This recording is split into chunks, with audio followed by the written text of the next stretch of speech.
Hey everyone, it's Desiree and I am Spellbinders, and we are going to create a birthday card using the large die club of the month, and this is called Have Your Cake. So this is awesome. It creates a piece of cake.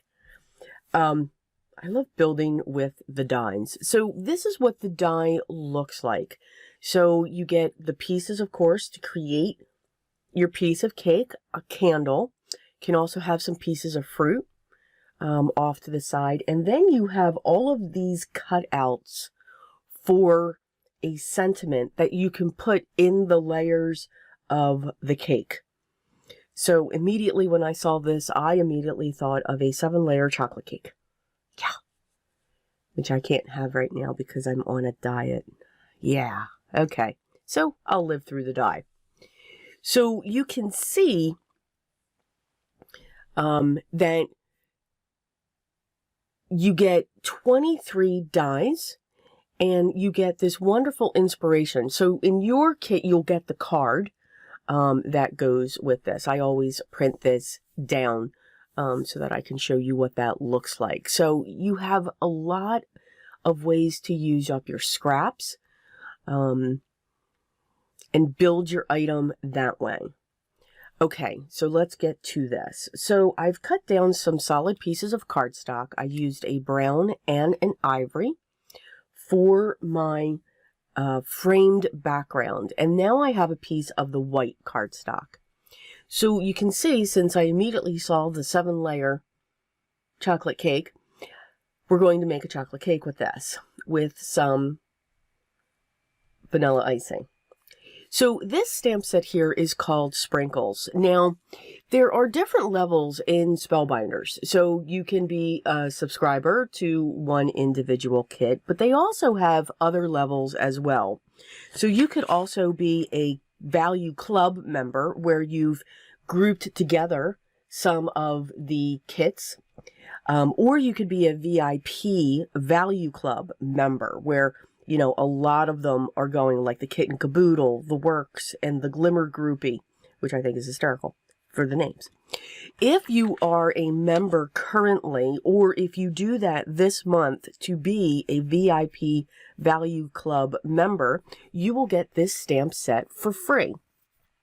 As long as you either have to sign up now during this time, or you already are a member of that.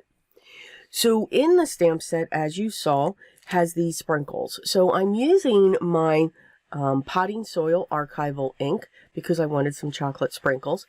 And then the other ones I'm going to color in. So I'm going to stamp that a couple times. I was able to angle the stamp set just to get it on that one panel because I want that going. That's actually the side of the piece of cake.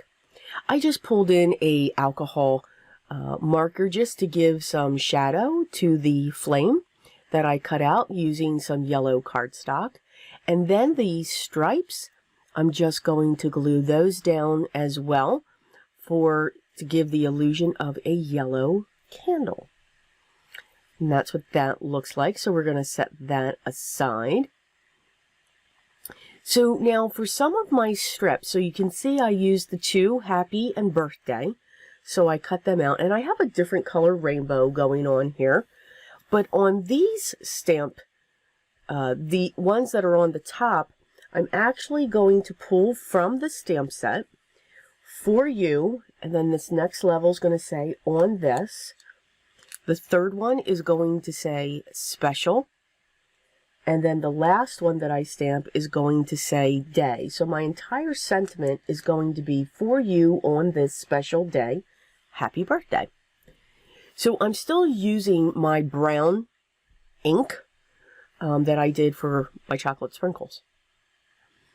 But again, I do color them in. So again, I just grabbed some rainbow colored pencils, and they are matching what I did along the cake layers.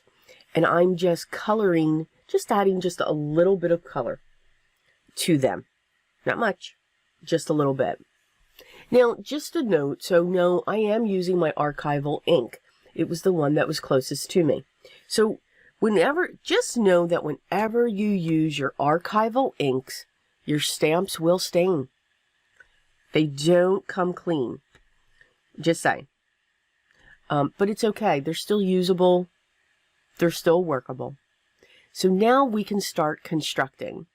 So I'm going to just put my pieces down. I am going to come in with just a little bit of vintage photo.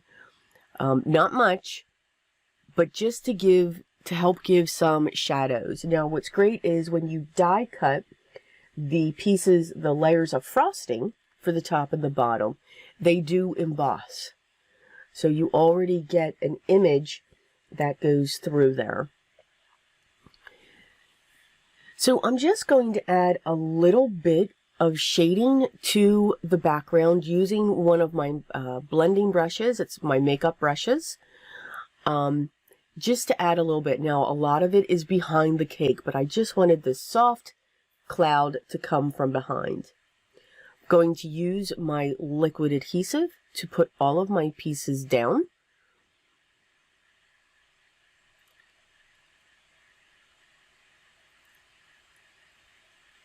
And I'm just going to gingerly set them in place.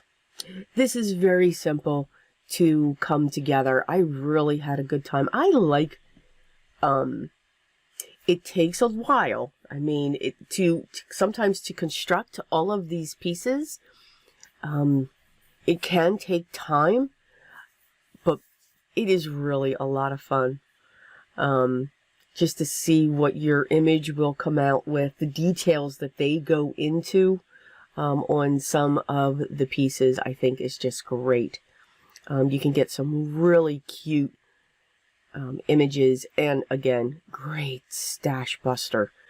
I was able to go right into that, which I'm trying to do more because I can't throw anything away. I just can't. I can't bring myself to do it, although I should. So I'm using some double-sided foam squares, cutting them down because I do want the frosting on the top and the bottom to have some dimension and to come off of that panel. And I'm going to do the same thing when it comes to the layers of the cake. So when you cut this, you also get the original pieces. So when I decided to make a chocolate cake, you get those layers as well. Now, these are the same size. Now, for some reason, that bottom one just looked different to me. I don't know why. So I moved it. So I'm putting in the chocolate layers as well. Now, I definitely wanted to do that for the bottom too, because you can tell the happy and the birthday are cutouts. So I wanted the chocolate cake to come through. For the others, I didn't have to, but I still did that because it gave them the same layer. So by putting the original cardstock back in, I'm actually adding some layer of dimension to the cake. So I'm going to set those down, and now I'm going to set in my strips, making sure that the sentiment reads the way that it's supposed to. So I've just got the 2 more to go. I will be propping up the candle as well with some foam.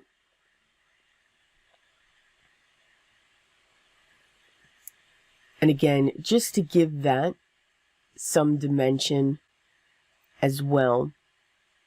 I do like dimension and layering. I just enjoy doing that. I love collaging. So I'm going to really cut that foam square down, get that down using my tweezers because that helped. We'll remove the release paper and then we will set that down onto the cake.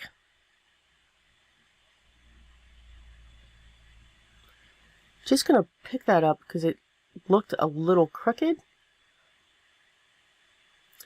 So here I'm grabbing a pencil and I kept on looking at this and I thought it needed something. So I'm drawing a line there just to give me an idea, and I'm coming in with one of my deckled scissors and I'm going to cut along it. I wanted to make it look like a bite. I'm going to come in with my vintage photo. I'm going to use my liquid adhesive, put that down wildly, and then set that down onto my standard A2 size card base, which is 4 1/4 by 5 1/2, and this is a top folding card. So I thought the bite was cute.